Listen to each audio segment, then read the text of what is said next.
As the sun dipped below the horizon, casting long shadows on the streets of Maplewood, Texas, 16-year-old Malik Johnson made his way home from basketball practice. His worn-out basketball bag swung gently on his shoulder, and the rhythmic bounce of Spalding ball echoed his ears, accompanied by the music streaming through his earbuds. This was his routine: school to the community center to home. He had walked this path countless times without a second thought, until the day 2 police cars pulled up behind him. Malik heard the tires crunch against the pavement before he saw the flashing lights.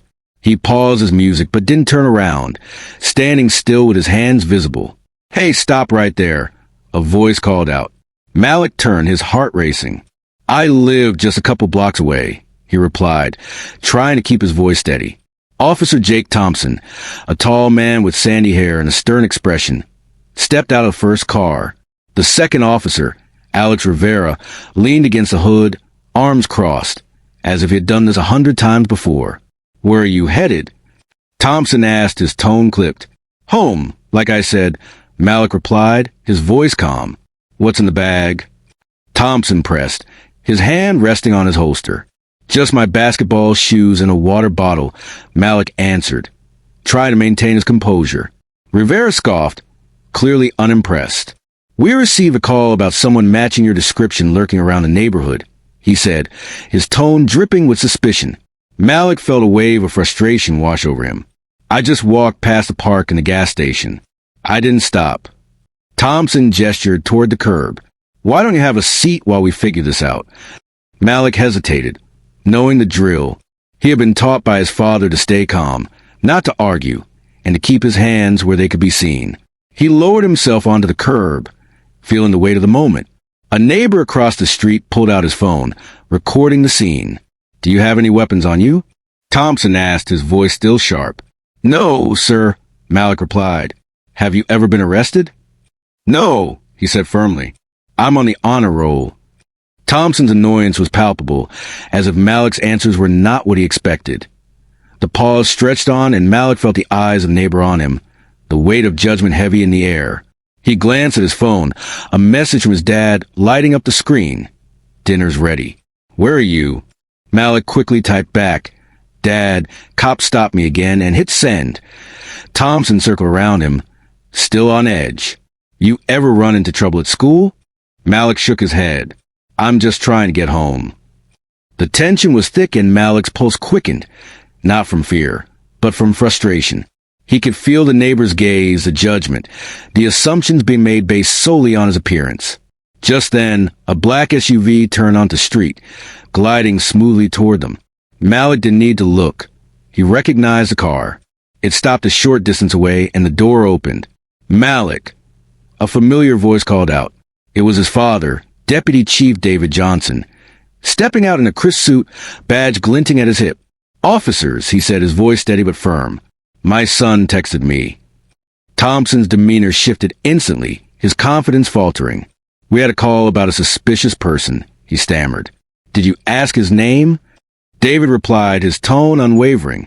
"No, sir, but we were waiting on dispatch," Thompson said, his voice losing authority. "How long has he been sitting there?" David pressed, and the officers exchanged glances, unsure of how to respond. Malik stood up, feeling a rush of relief as his father approached. "You can sit in the car," David said, and Malik nodded, moving toward the SUV. The neighbor stopped recording, the tension in the air dissipating as David turned back to the officers. "Did he threaten you?" "No, sir," Thompson replied, his voice barely above a whisper. "Then why was he sitting on the curb?" David asked, disappointment etched on his face. "Protocol, sir," Thompson offered weakly. David let out a dry laugh, shaking his head. "You might want to update that protocol because from where I'm standing, it looks like you just profiled your new deputy chief's son." The words hung in the air, heavy with implication. Malik climbed into the SUV, the weight of the moment still pressing down on him. As they drove away, David remained silent, his presence speaking volumes. The officers stood frozen, the reality of their actions settling in. The neighbor, who had recorded the incident, posted the video online with a simple caption. "This is why we talk about it." The video quickly gained traction, spreading like wildfire across social media. By morning, it was everywhere, local news, radio stations, and even national headlines. Deputy Chief's son targeted in street stop. The headline screamed. Malik barely touched his breakfast that morning, his mind racing with the implications of what had just happened. At the police station, the atmosphere was tense. Officers whispered in hushed tones, avoiding eye contact with David as he walked by. Captain Mark Hastings met him at the entrance, concern etched on his face. "We've got a lot of eyes on us right now," he said. "I know," David replied, his voice steady. Meanwhile, Malik's classmates were buzzing about the incident. Messages flooded his phone, friends checking in, offering support. "You good?" "That's wild," one text read. Malik didn't respond. He felt overwhelmed, the weight of the situation pressing down on him. As the days passed, the police union released a statement defending the officers involved, claiming they had acted within their training. David read the statement with a tight jaw, frustration boiling beneath the surface.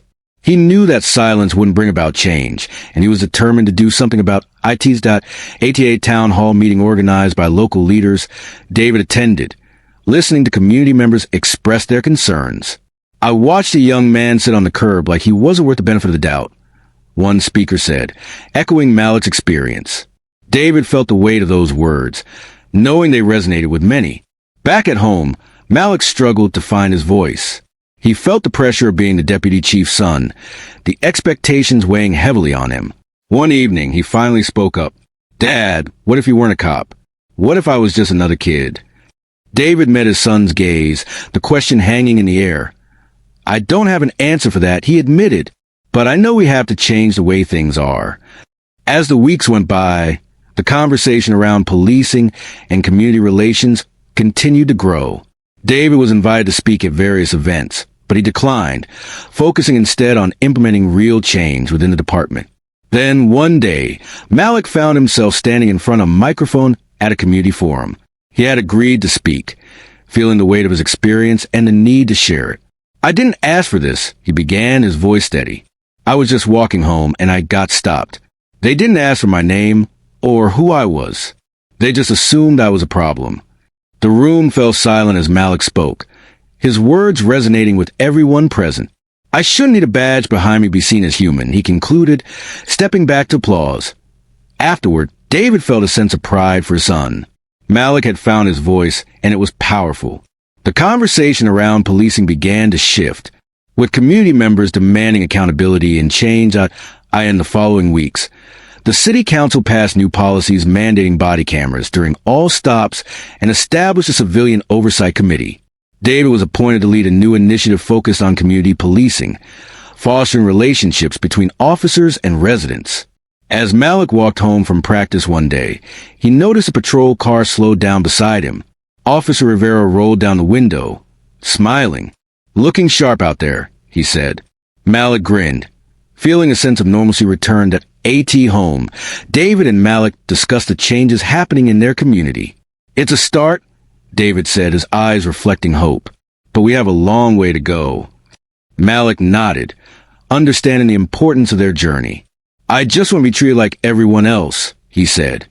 And as they sat together, they knew that their voices mattered, that change was possible, and that sometimes it takes a moment of reflection to spark a movement.